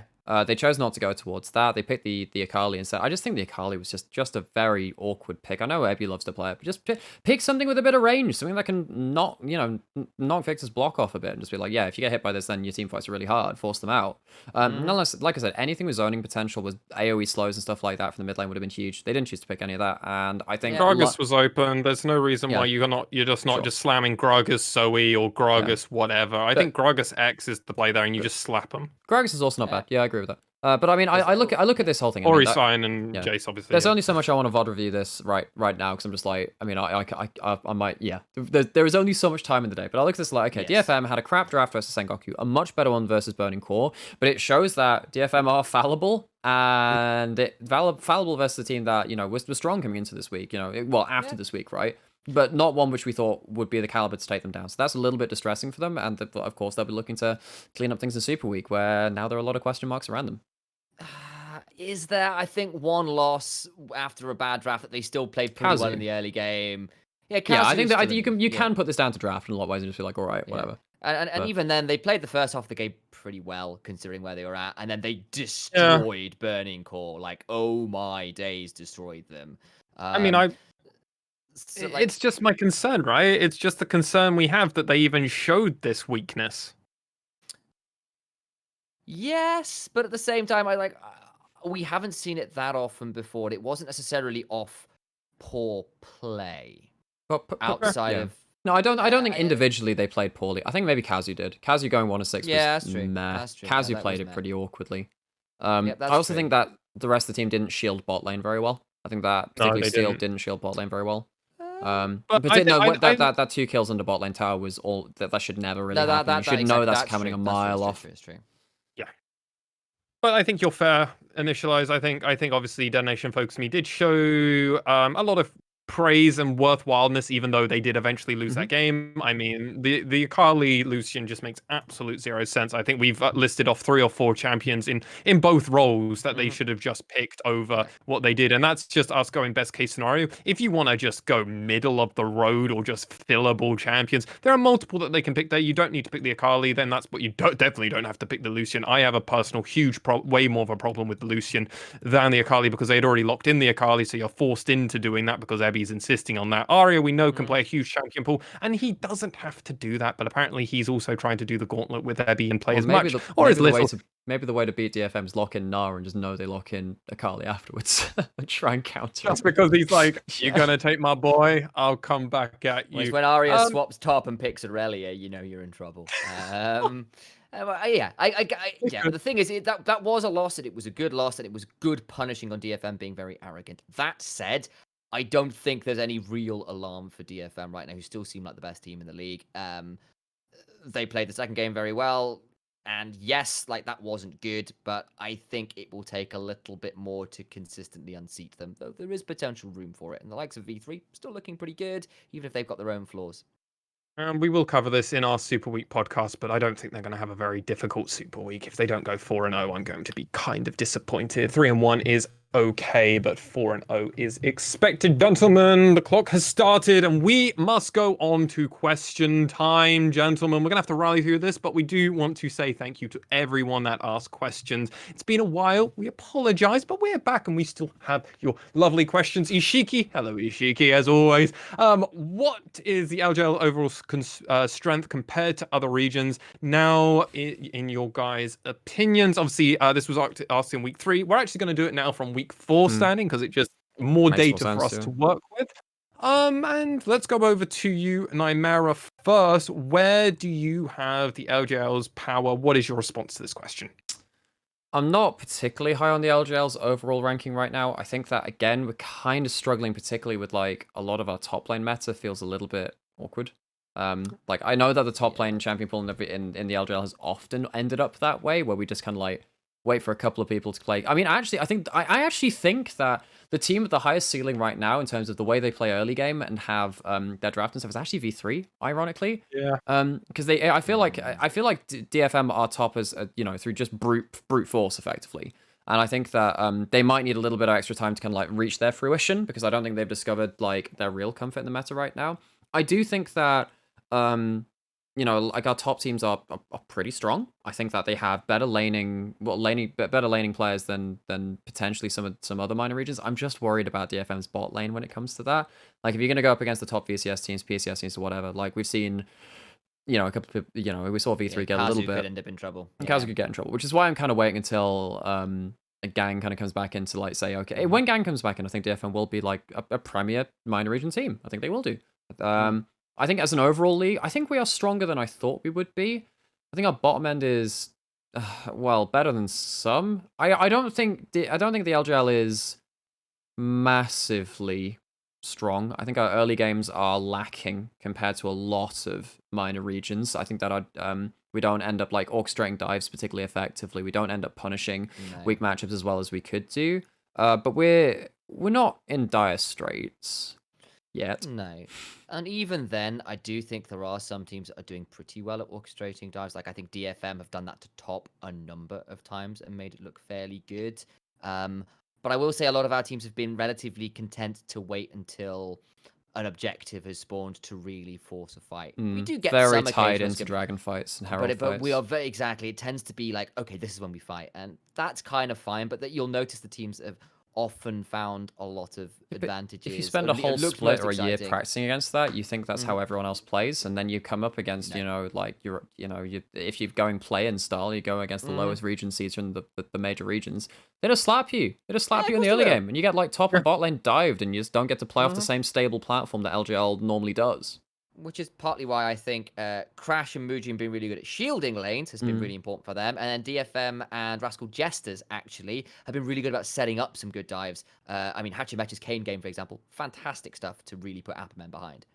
But I have huge problems with Crash at the moment. We've only just started to see this work, and I want to make sure that it's not just a flash in the pan, right? Like, you don't want to just see it 1 week and then suddenly over Super Week it's just disappeared, and you're like, oh, well, that just sucks. I need to see it more. DFM, I would agree, are just better than all, just because they have individually the best players in arguably their position in the region, outside of Kazu, who honestly that defaults to Reiner. But there was already that conversation at the end of summer where probably Reiner was actually the best support in the region, and that's not to discredit Gang. It's just that's how good Reiner has been showing.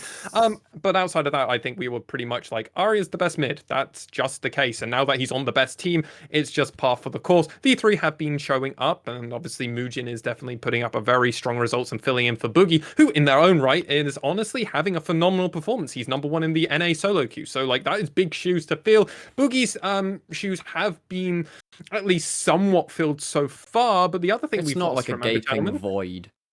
No, but the gaping void that we did lose is Purian and Blank, and those shoes have not been filled because they came in and just, one, star power, that has gone down, and I'm repeating myself from the previous podcast, and two, the fact that we don't really have a big rival for Aria at the moment. Ace is definitely showing up. Nation is doing some okay stuff, and maybe Megumin, maybe somebody else can come in, but we haven't got that, like, oh, okay, well, Syros is here and he'll always put a problem. Syros is currently on the same team as Arya, and Pyrian left. I think the thing that, because like I think you can say that there are, it's like in top lane too, I think this is also a relevant thing, like there's no real like out and out contender for Ebby in terms of historical, because we have players who are good at individual aspects, right? In mid lane we have Ace, who's pretty good in team fights, pretty good at roaming, not great at laning.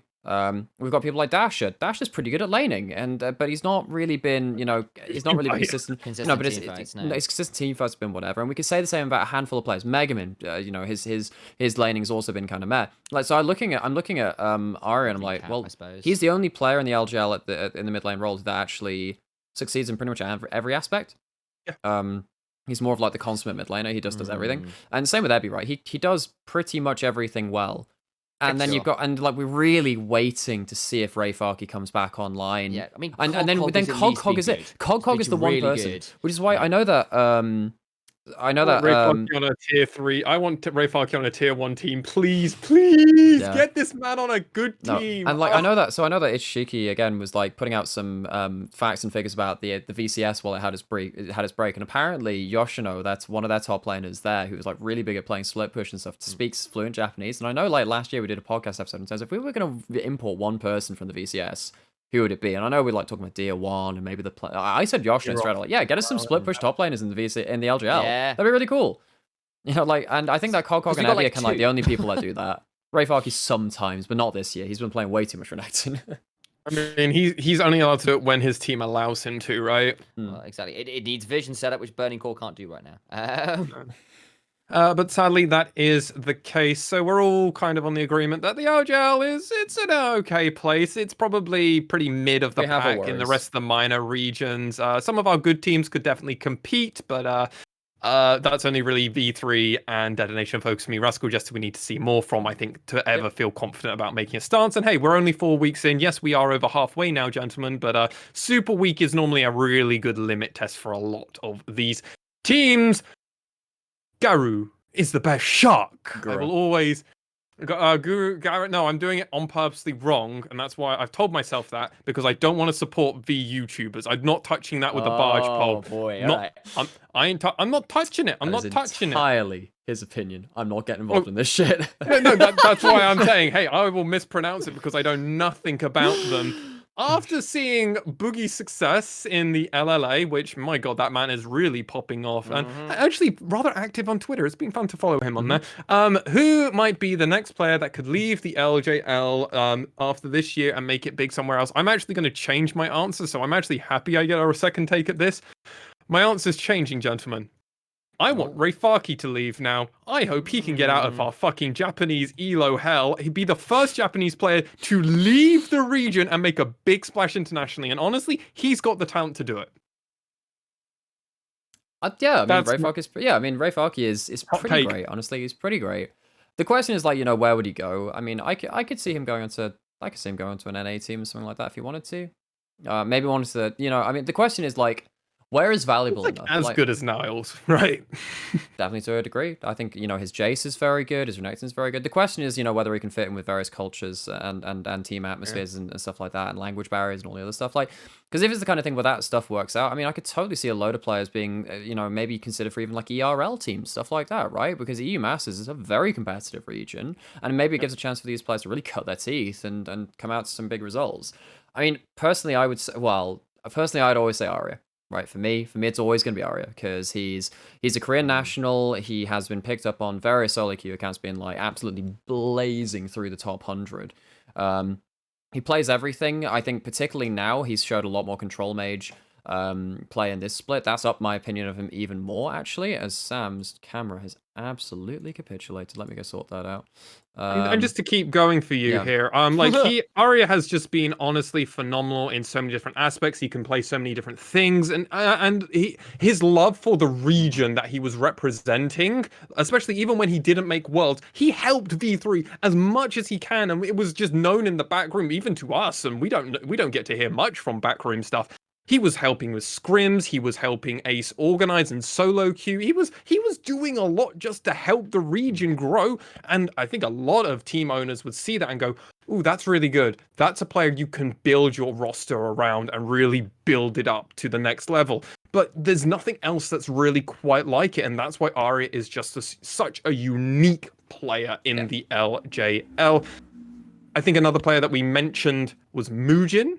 I'm waiting for Initia1ise to jump back in when he's able to. I mean, I am here. I'm just waiting to make sure I wasn't horribly pixelated. You've ended up leaving the actual thing, so you need to rejoin that. Have I? So you have. Because I can see Lexi, and I seem to still be here. You don't seem to be here for whatever reason. I don't know what that's. I can see Alex, so I'm going to blame you, Sam. Me. Well, my sound's about right. Hang on. Remember, when in doubt, dear listener, blame the play-by-play.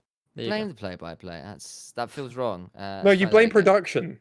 Okay. There we go. We're back. That's true. All right. So, okay, it was weird because I could see Lexi and not you for whatever reason. Either way, I am back. Hello, my beautiful face is here. I think for me, I would potentially argue for either if you wanted an actual Japanese player, not an import that we've got that could move elsewhere. I think arguably, Ebby or Utapon. Yeah, it's got to be one of those two of your better calls. I think that's Ebby right. has been consistently very good on an international stage in a number of metas on a number of different picks. He would be a decent call. I think Utapon as well has also been very strong across a number of metas, great stats internationally, locally. Worth a thought. You know what the most realistic answer is, actually? Because they're currently on the bench, Seros. I know. Yeah. Seros is actually the most realistic answer. And he can be that ambassador. He can be the ambassador. I mean, do I think he's like as valuable an import if you manage to get Aria, Ebby, Utapon, maybe even someone like Kokog or Muujin, right? Or Gang, someone like that. There are a number of players above that. Yeah, sure. But I mean, Seros is also the player that's currently not currently on a roster and might want to move elsewhere. I know that, of course, obviously the rumors are that he maybe wants to retire from League of Legends or move to a different esport, but he's waiting for that Pokemon esport to come out and be like, "Oh, I'll be a Pokemon master." Pokemon Unite, here we go. I'm gonna start freezing waves as Charizard on some like 10-year-olds and being like, "Oh, come get me, you absolute savage!" Because I'll just be like, "I need the farm," and then they're just like, "Charizard, you just murdered your pets." Oh. God. It's the one guy who's hacked and got Mewtwo and is ruining the game for everyone. Yeah, I think there's some fair an assessment to say, obviously, Ebby or Utapon, they are kind of some of the tried and true players, and they have been arguably the best players in their role for such a long time and haven't really been rivaled. Yes, Yutori Muashi before his retirement, and that's another player that could throw their hat into that pie. I mean, I don't know why you're throwing a hat into pie, but apparently you are in what I'm saying. Ebby is obviously great in the top lane, hasn't been rivaled. Arguably, the closest to a rival he's had in recent time was Rayfarky, maybe Apperman in moments, but then it's like, oh yeah, statistically Apperman is better, but then actual what he brings to the map and the game, it's not, no one rivals Ebby. But then he's also known as one of the best top laners in the region and has been for years and years and years, ever since his Rampage debut. So who is surprised? Gentlemen, second to last question is Lil Maestro asks us, can you tell us your Rascal Jester's secret? You know, because you know the thing. What secrets do you have for Oh, us? I mean secrets. Well, you show us your secrets. Yeah, you know. Yeah. No. Okay. Well, Penny for your actually, secrets. Penny for your thoughts. Obviously, we do love the bot lane of Rascal Jester of Soul and Secret. They can soul read you with all your secrets being hidden. I love using some poker terminology when I can and getting soul read. But in all seriousness, if you actually want to know what Rascal Jester's secret is, go over and read the article that was actually published around them that that Soul, Secret, and their head coach did all around their move to the LJL, what they plan on doing around the region, and their thoughts moving, because this was actually kind of more calculated than I thought. I think a lot of people expected, far more than I expected, honestly. You know, okay, so I might not have a secret, but my favorite, like, Rascal Jester memory is the round 1 playoffs match versus CGA in spring last year, where actually our player of the series ended up being Art from Rascal Jester, even though they lost. He played that well. It was an insane series. Go back and watch it. That's my fact for you. That was a really good series. That's my fact. So here is my Rascal Jester secret, and that is that Hachimecha has been spamming that Kindred in solo queue. He's been putting some very good stats out on the champion as well. Alongside the Kane, which he's got a 73% win rate on, just by the by. What? Yep, up in Korean, like Masters, Grandmasters. Korean solo queue as well. Yeah. And he's got a 62 odd% win rate on the Kindred as well. Yeah, I'm just saying this guy's been on fire with some interesting picks. We've not had a lot of the Kindred over here. It's been a sort of like slightly lower tier pick in some other regions. It's not turned up in the LJL yet. Just saying, Hachimecha might be the guy to do it. So if you're wanting a secret for Rascal Jester, keep an eye on that Kindred. There you go. Absolutely. We will keep an eye out. Obviously, he's already debuted the Kane out there, going 4-2-11 against the Hawks and making absolute murder, which probably would make Kane rather happy. If you would argue that, it would. He is an assassino. But we must move on to our final question, gentlemen, and this comes from Mr. Gnightsguy for life. He goes, as different regions develop different metas, what are our thoughts on the LJL meta thus far? We are at that halfway point, and personally, LJL is actually just kind of following along with the pack. If you look at the LJL meta and then you look at the overall world's meta, they're kind of just going, lots of people are doing these bans and they're picking these champions. We're gonna do very similar, just with a little bit of an LJL twist. I mean, there are some champions which are finding success and some ones which aren't. I think it's less about picks for me. I'm a little dismayed that LJL is doing its thing, which it always does again, which is just always fight around dragons. It doesn't fight anywhere else. We just fight around objectives. We don't do anything around side lanes. We don't do anything around turrets. And that's going to slap us when it comes internationally. I'm just worried about that again. I mean, it does work to a certain extent, right? When we pick huge team fight comps, but I'm just sat there, I'm like, right, this is going to be really awkward when someone actually comes in with competent early game junglers and just slaps top or bot lanes. Not that other regions aren't also drafting a lot towards big team fight comps, but actually we're not doing as much of the global pressure comps that a lot of other people are. So if you look at, say, G2, C9, Rise, TF. Rise, where's the Rise, where's the TF? Exactly, we don't have as much of that. Well, TF is almost perma-banned in a region, so at least we got that right.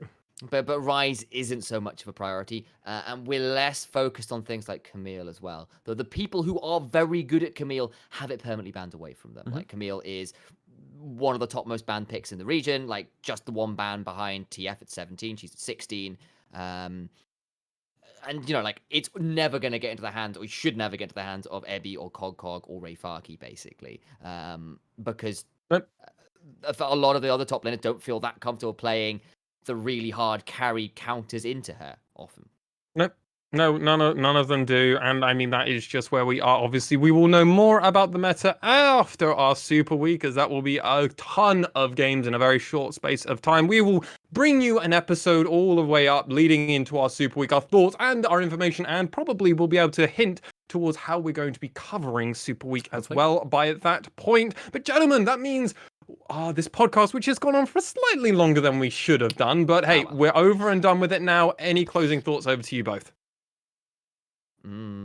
I am quite looking forward to Super Week. I think there's some teams which have stepped up a bit more than I said before. I'm so excited to see more of the Jesters. I'm excited, funnily enough, to see more of Sengoku Gaming, which I wouldn't have said a couple weeks ago.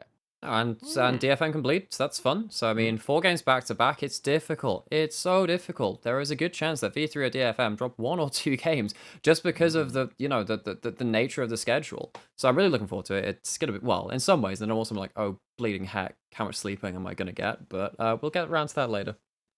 We'll figure that out later. Super Week is almost upon us. DFM can bleed. The Jesters look to be schooling or laughing over everybody maniacally, maybe as well. The Hawks look like they might have their wings clipped.